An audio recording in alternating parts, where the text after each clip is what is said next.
Ok, bueno, si ustedes, como ustedes los que siempre se conectan a Zoom, ya saben, hemos estado viendo la generación de los derechos humanos, ¿verdad? La clasificación de estos derechos desde su primera generación, que son los derechos de tipo civil y políticos, que vimos en dos clases previas, y los derechos de segunda generación, que son los derechos económicos y sociales, que vimos en la clase anterior. Y en esta ocasión, el tema 3 tiene que ver con la tercera generación de derechos humanos. Yo decidí dividirlo en 3 clases para que se pueda comprender mejor, ¿verdad? Esto de las generaciones de los derechos humanos. Entonces, recuerden ustedes que los derechos humanos, siempre se lo recalco, en las 2 clases anteriores también, son derechos universales, significa que se aplican a todas las personas independientemente de su condición económica, de su orientación sexual o de su visión ideológica, independientemente de cualquier forma o credo o religión que profese. Los derechos humanos son universales. No importa el lugar del mundo donde esté, a usted lo siguen los derechos humanos. ¿Por qué? Porque los derechos humanos son inherentes. La persona nace con esos derechos. También los derechos humanos son inalienables, no se los puede quitar nadie. Son intransferibles, usted no le puede ceder sus derechos humanos a otra persona. Los derechos humanos tienen esos principios, ¿verdad? Que siempre los he estado repitiendo y que es muy importante que lo sepan. También es importante que sepan que los derechos humanos surgen como tales, los de primera generación, en la Revolución Francesa. La Revolución Francesa ocurrió en 1789 y cambió el paradigma político de toda Europa. Y estas ideas se terminaron volviendo mundiales, ¿verdad? Con la independencia de Estados Unidos y la independencia de América Latina. ¿Por qué? Porque la idea de crear un país donde la ley esté por encima de las personas y que haga que todas las personas sean iguales ante la ley es una idea de la Ilustración francesa, que tomaron todos los líderes de esa época, incluido Francisco Morazán, Dionisio de Herrera, que ellos creían que estos derechos del hombre son lo más importante a tomar en cuenta para gobernar la sociedad. Entonces ahí fue donde surgen los derechos humanos como tal, ¿verdad? Antes de eso, ¿existían derechos humanos? ¿Se respetaban los derechos humanos? Eso dependía de cada reino, de cada monarquía, cómo manejara su ley, ¿verdad? Pero al haber clases privilegiadas, porque recuerden que antes de los estados modernos, los estados contemporáneos, donde la ley tiene que estar por encima de todas las personas, habían clases privilegiadas, las nobles, la nobleza europea tenía más derechos que las personas que eran sus siervos. Entonces, eso era injusto y por eso se fue cambiando.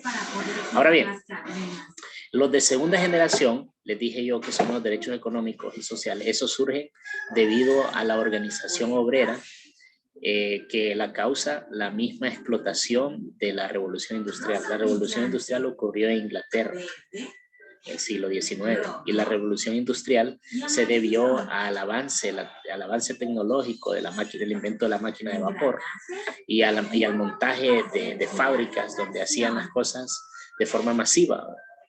Entonces ahí en esas fábricas explotaban exageradamente a las personas, no tenían ningún tipo de derechos laborales y gracias a que se organizaron y formaron sindicatos y presionaron, se obtuvieron esos derechos de segunda generación.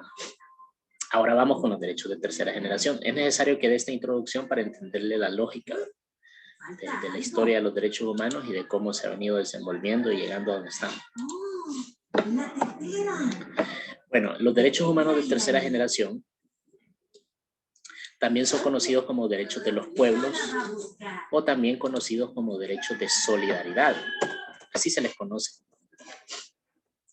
Es como decir el seudónimo que tienen ahí. ¿Y esto por qué? Por su carácter de que estos derechos son más colectivos. Los derechos humanos de primera generación y de segunda generación se enfocan en el individuo, en la particularidad de la persona. Pero estos derechos humanos de tercera generación se enfocan como conjunto, como grupo. Y eso es sumamente interesante. También, cuando hablamos de los derechos humanos de tercera generación,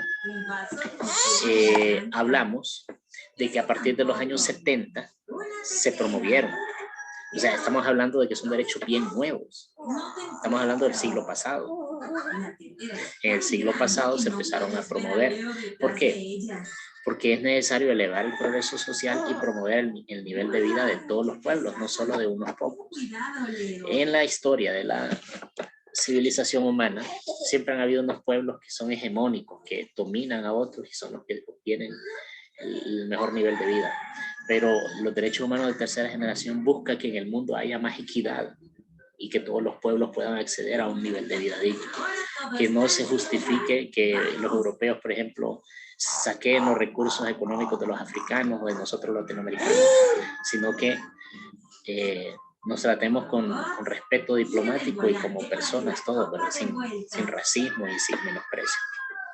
Entonces, estos derechos humanos de tercera generación nos van a llevar a algo concreto como pueblo, ¿verdad? Como pueblos nosotros tenemos derecho a la paz, ya sea un pueblo pequeño, un grupo étnico, por ejemplo, los Miskitos, los Garífunas, los Pech, tienen derecho a la paz, tienen derecho a tomar sus propias decisiones como cultura que son, como expresión cultural.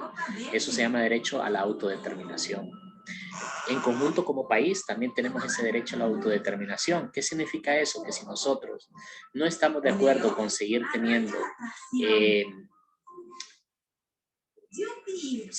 una constitución donde, por ejemplo, los magistrados de la Corte Suprema de Justicia los elige el Congreso Nacional, lo cual es ridículo porque un poder está eligiendo otro poder.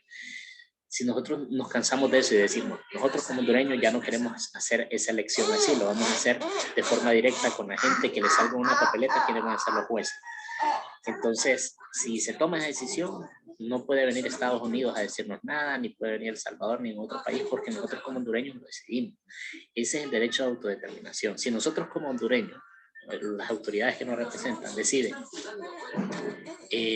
quitar el tratado de extradición que tenemos con Estados Unidos para que los narcotraficantes lo lleven para allá, pero si aquí se decide, es un derecho y nadie lo puede obligar. Estados Unidos no nos puede obligar a que quitemos o no un tratado. Nos puede presionar de diferentes maneras, pero obligarnos no. ¿Okay? Ese es el derecho de autodeterminación.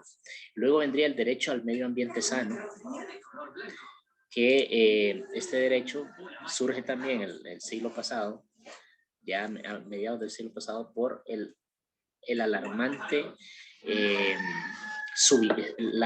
subida de la contaminación atmosférica en el mundo y del calentamiento global y el deterioro de la capa de ozono.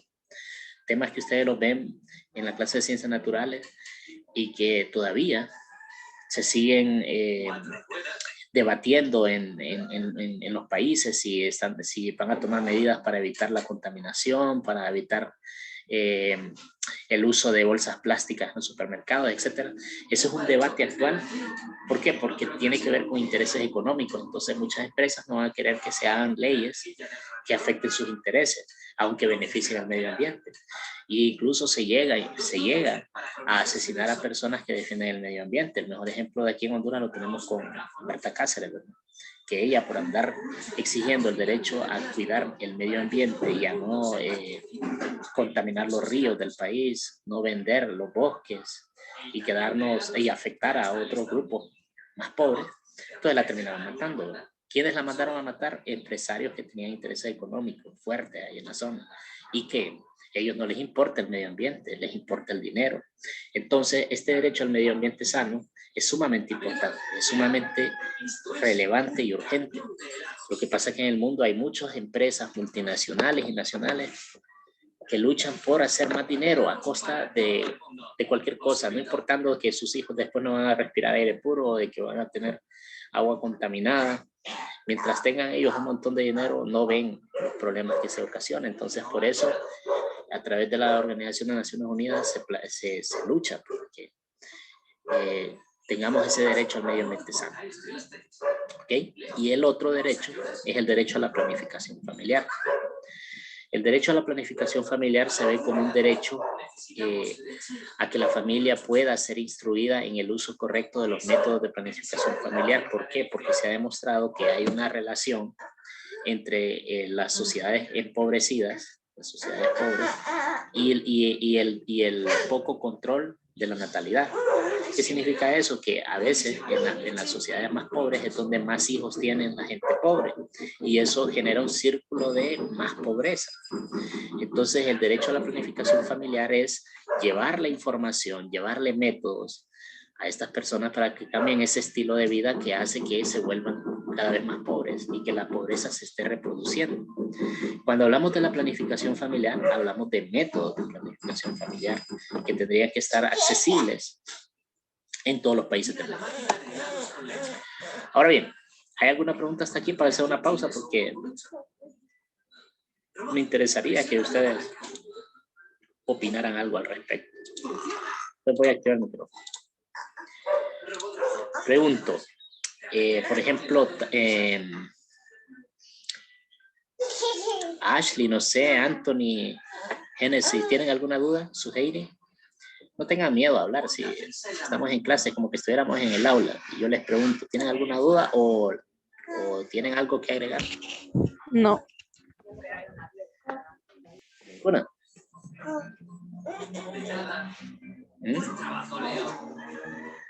Miren, jóvenes, a medida que los derechos humanos evolucionan, también evoluciona la sociedad en su conjunto. ¿Por qué?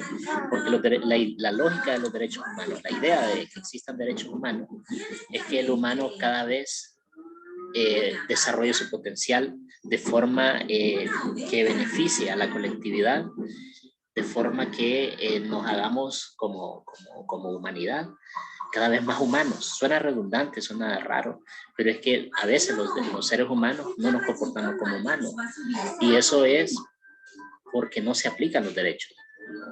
Si dice derechos humanos y hay personas que no los ponen en práctica, entonces es como que no fuesen humanos esas personas. Por eso se habla de que hay que buscar un humanismo, hay que promover ese humanismo. Humanismo es de que nos miremos como humanos todos, no como objetos.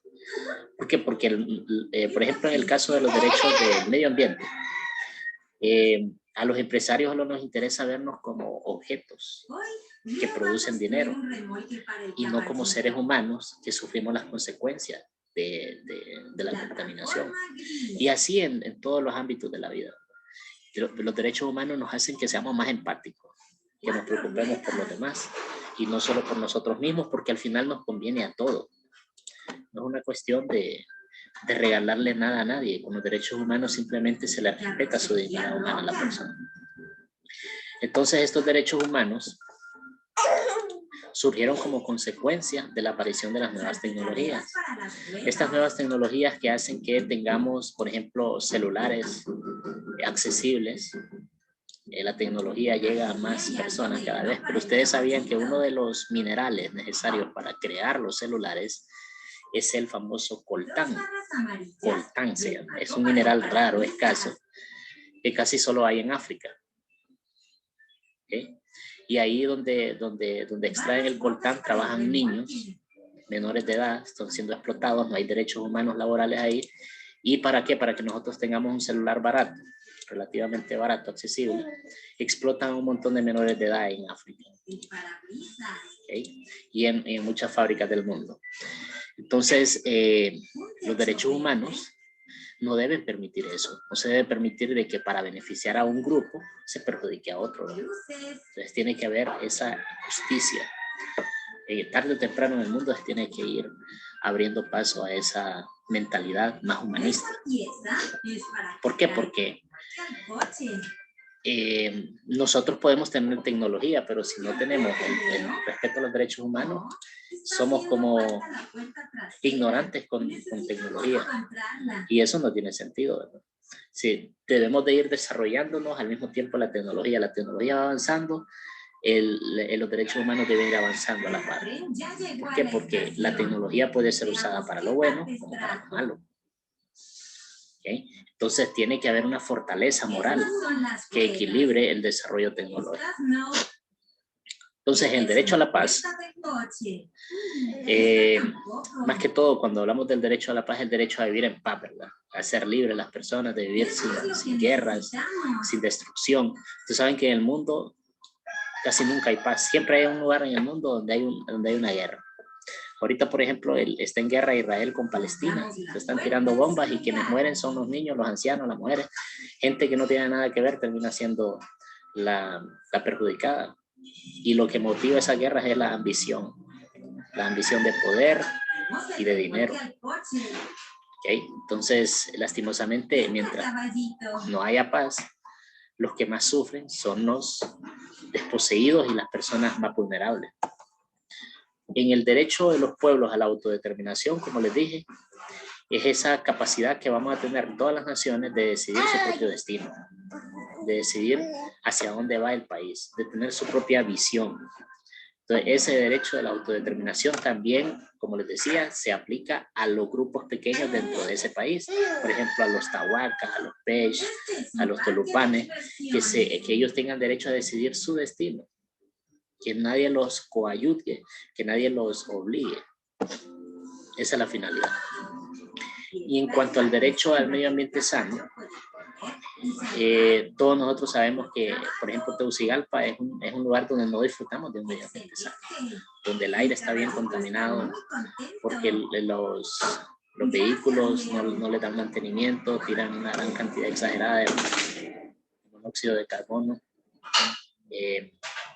Los árboles aquí los han cortado en la ciudad, el oxígeno es cada vez más contaminado. Y otra cosa también, las aguas negras, no hay un buen sistema que controle las aguas negras, hay cloacas destapadas por la ciudad, hay malos olores por todos lados. Entonces, nosotros no estamos siendo beneficiados de este derecho al medio ambiente sano, porque no tenemos un orden y un control urbano. Entonces hay que ver eso también, que se tiene que luchar contra un montón de cosas que generan pobreza y generan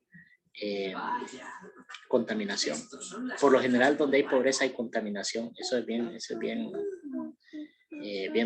normal, por decirlo así, de que los países más contaminados son los países donde también hay más pobres.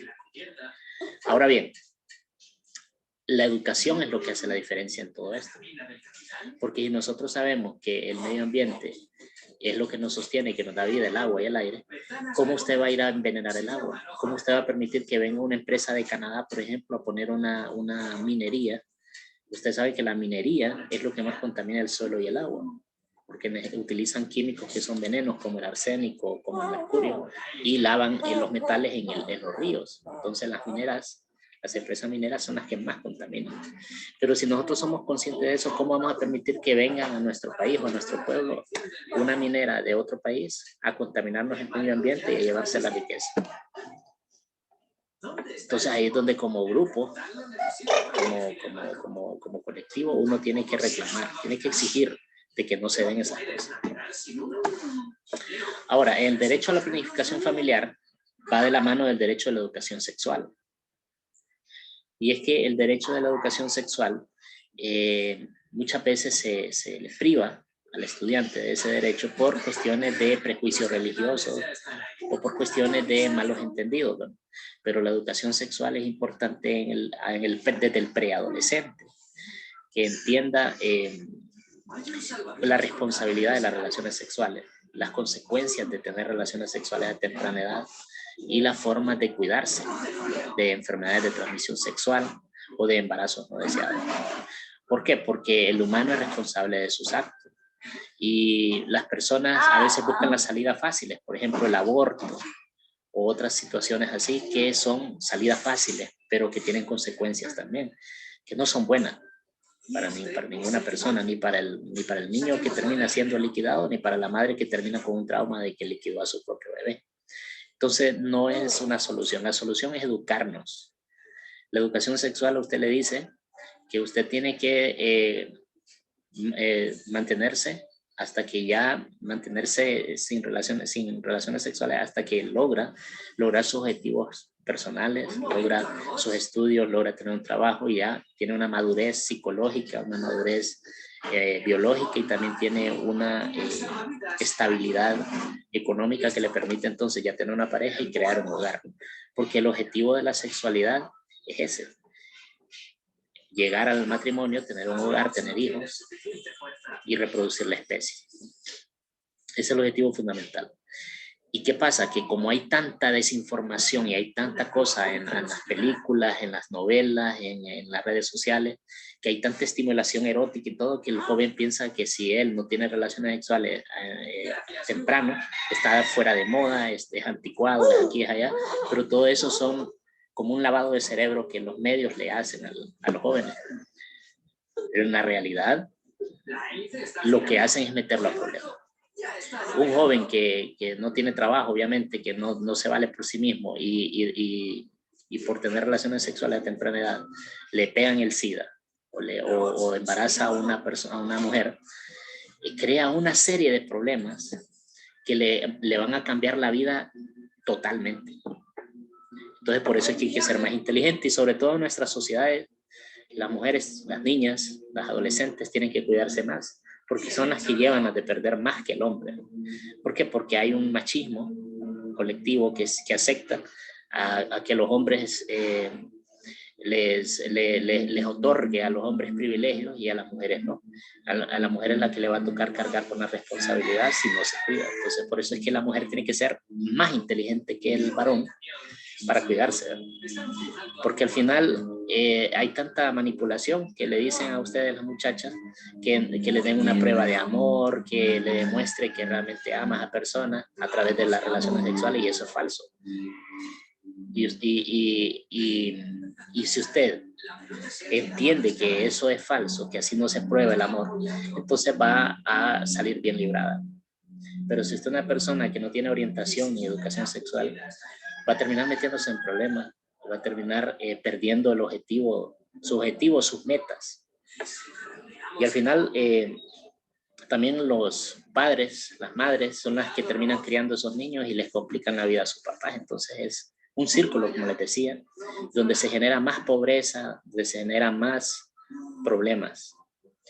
Entonces la educación sexual y la planificación familiar van de la mano y solo en la clase de cívica y en la clase de ciencias naturales está permitido hablar de un poquito de educación sexual porque lastimosamente no existen unos lineamientos claros del gobierno en cuanto a ese tema.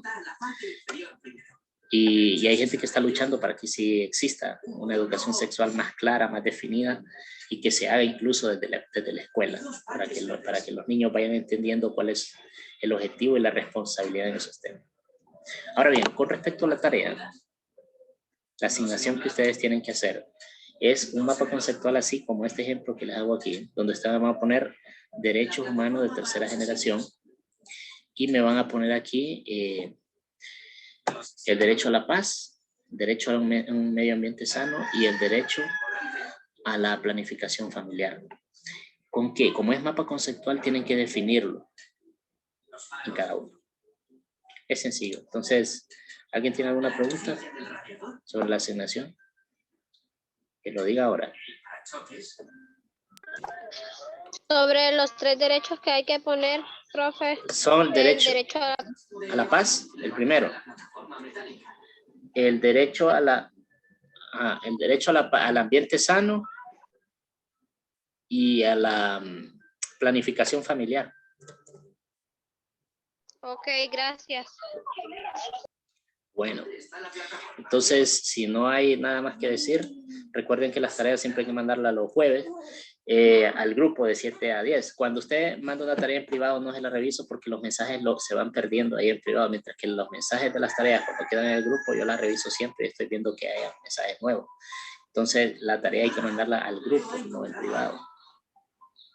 Otra cosa bien importante también es que